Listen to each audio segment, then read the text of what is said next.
What's the old saying? Form follows function. Now, would you believe it was 18 years ago that form followed function in Zuffenhausen, and they were incredibly successful with it. So much so that it was 5 years ago that form followed function in Crewe, and they were not as successful with it. Then it was 2 years ago that form followed function in Goodwood, and they were definitely not successful with it. Now old Wilhelm wants to come to the party, and rather than following the lead of the Brits, he would rather take a page out of the book of his more successful crosstown rival.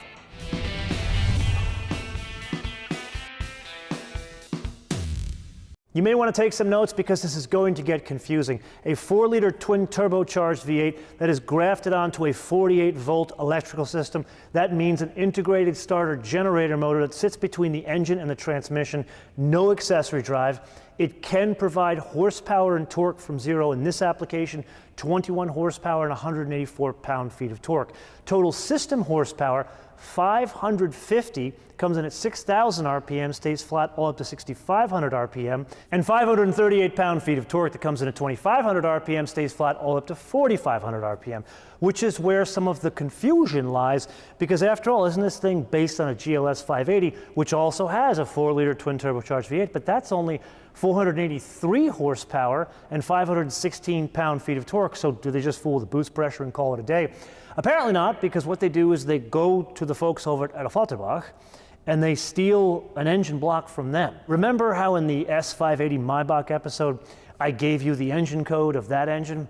Well, the reason why I did that is because what you're looking at here is a different engine code. It's an M177, not an M176, which means it has an AMG block that is shared with a GLS63 or a G63, and then it gets a specific tune from AMG for the Maybach application, so you technically couldn't call it an AMG engine. That works in conjunction with any transmission you want as long as it's a 9-speed automatic, but unlike the AMG, it doesn't have a wet twin clutch, it's a torque convert automatic that drives all 4 wheels. Now that we all understand there's some AMG going on underneath this thing, that does pay some dividends in other areas. The first stop is practicality. After all, it is an SUV, so we do need to discuss towing even though it's a Maybach. 7,716 pounds. And then performance figures. VMAX electronically limited to 130 miles an hour, but 0 to 60 very respectable at 4.8 seconds. So this is the point of the episode where I would normally attempt to surprise you with the weight of the vehicle, either too high or too low. Yet this is something entirely different, because at 6,085 pounds, or depending on how you express your weights and measures, 2,760 kilograms, this is less about mass and more about tax advice. Now, no, I am not a tax attorney and I am not an accountant, so don't put this advice in the bank. However, at over 6,000 pounds, this does qualify for an accelerated depreciation schedule according to the US IRS tax code. With that. And that wakes up at 3,000 RPM, and there is a growl to this thing. You can absolutely feel the AMG tune to this thing. No, I would not call this power delivery explosive. It's much more along the lines of linear. And then as we get down into the gears here, I must add, there is a wonderful growl to this engine that's a little out of character for a Maybach, but is absolutely welcome.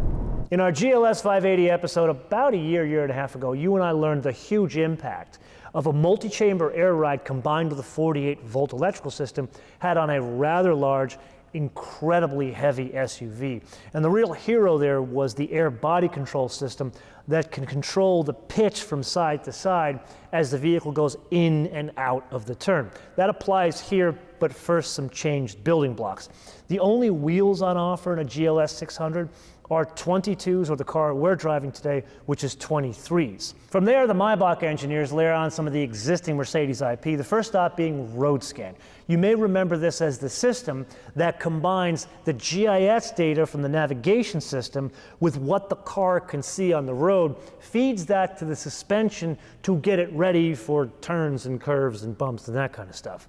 Then curve control. You may remember we drove that, back in 2014 in the then new S-Class Coupe, and that literally has a very large car lean in and out of turns. Now all of this is not new in the Mercedes world. What is new is combining road scan and curve control. So previously, you could either use road scan or curve control, but the Maybach GLS600 is the first application where they could work in conjunction with each other. And to get it to work, you have to switch into a new mode called Maybach. And to unpack that, we need to try a couple different modes. Let's kick it off with comfort mode, and it's exactly what you'd expect a almost 6,100 pound vehicle to be. It floats like your couch, not exactly like a mid-70s era Lincoln Continental or Cadillac. Now let's go up to sport mode and use that as a control. That's sport mode. That changes. Wow, that sounds good with the engine. Let's push a little bit more aggressively. Wow, there's a little bit of squeal there, which is one of the amazing things about the Mercedes ABC. And I will admit, it's that suspension that makes this one of my favorite larger SUVs to drive. Anyway, let's go to Maybach mode and see what Wilhelm has to say. There we go, Maybach mode. Right off the bat, I'm feeling a little bit more weight, a little bit more waft in the rear of the vehicle. I was speaking to one of the engineers last night about that, and they said Maybach mode is indeed more focused on the rear passenger. It's almost as if it's lighter in the nose when you're driving it aggressively in this mode. You can feel a really good balance of composure as well as compliance in this mode. And then there are those running boards. I'm not really a running board guy, but they're quite flash. They are 6.5 feet long. So what is that, 2 meters? And they are made of chrome and rubber. They have the Maybach logo in them. They're lit up. And there's different modes that can be set up. You can even set them up to stay out of the vehicle while you're going up to 10 miles an hour. My guess is that's the head of state configuration. And then the question I am certain rolling around in your brain, how much weight do those things support? The answer being 441 pounds. Then there's the length of the wheelbase of the vehicle, identical to a GLS 580, which is a 3-row SUV. However, a GLS 600 is a 2-row SUV. So what's the difference? Well, the Mercedes Maybach engineers, they pick up the rear seat, they move it back 5 inches, and they pull out the third seat in the process. So it does make it less practical, only, 18.4 cubic feet of storage space behind the rear seats, and there's 2 different rear seat options on offer. There's a 5-seat package. I don't know why you would get a Maybach and then get the 5-seat, or the 4-seat package, which is the car we are driving today. Yes, it is incredibly comfortable, not quite to the level of Singapore Air, and here's why. That front seat doesn't go far enough forward for someone who's 6 foot tall and above like myself. I guess you would call those rich man's problems. Then let's circle back to color and trim as well as textures. And here, this is one of the big differentiators between this and a GLS 580. Like, for example, this has a stunning leather headliner, the cross stitch. And then, of course, there's my favorite, the satin finish wood. And really what's a shame here is the choice of black, because like the exterior, something tells me a 2-tone interior would really highlight the changes between a GLS 580 and a GLS 600. My suggestion, a combination of a light-colored seat, perhaps darker doors with insets that match the seat, and darker floors, that would highlight all of the changes that make the Maybach the Maybach. Yes, it is indeed that time again to play your favorite game of mine, the options game, with today's contestant. I believe the first time we are ever featuring a vehicle that has a 2-tone paint job in any round of the game. This one, the 2021 Mercedes Maybach GLS 600 SUV for a base price of $160,500. To that, we get into the color. The iridium silver and selenite gray are listed as no charge. However, if you look further down the list, there is a charge for 2-tone paint of $18,500. So that tells me they are charging you just for the 2-tone paint scheme. However, you can pick the color. So for example, if we were to pick something like, I don't know, Brilliant Blue Magno, which we learned is about $4,000 on an E-Class, that would be on top of the $18,500. Anyway, the interior, black Napa leather.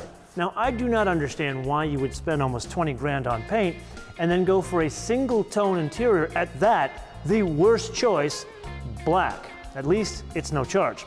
Then Designo Black Ash Wood. Now again, I love me some wood, I love me some satin finish ash wood like this.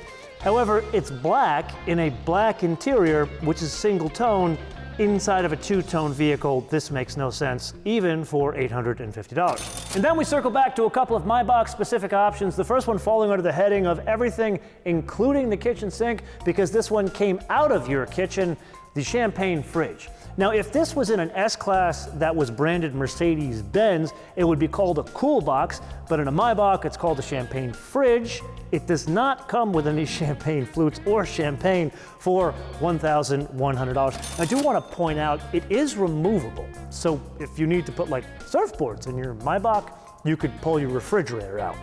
And then, how can you have a Maybach if you don't have folding tables?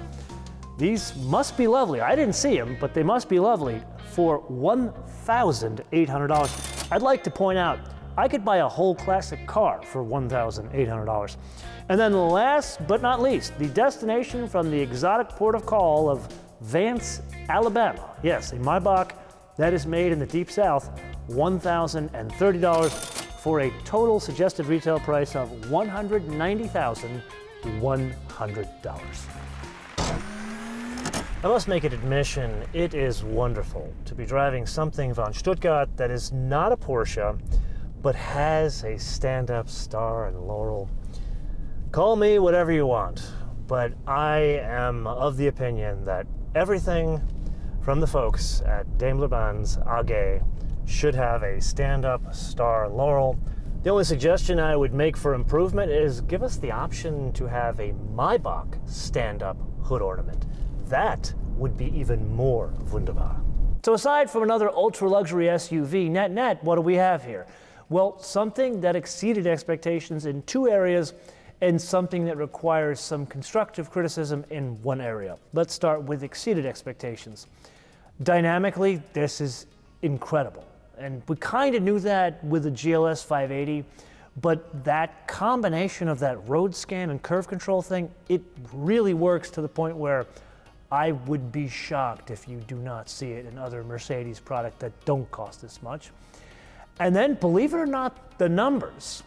I don't think anybody would call a $160,000 vehicle a value, but you and I learned many years ago that Porsche, they hit the algorithm the right way by pricing Cayenne turbos at 160 grand, and that's why they sell every one of them they make. But every other fancy OEM that's come out with $250,000 SUVs and above that, no one buys them. And this one at 160, I think a lot of people are going to buy it. Then the constructive criticism.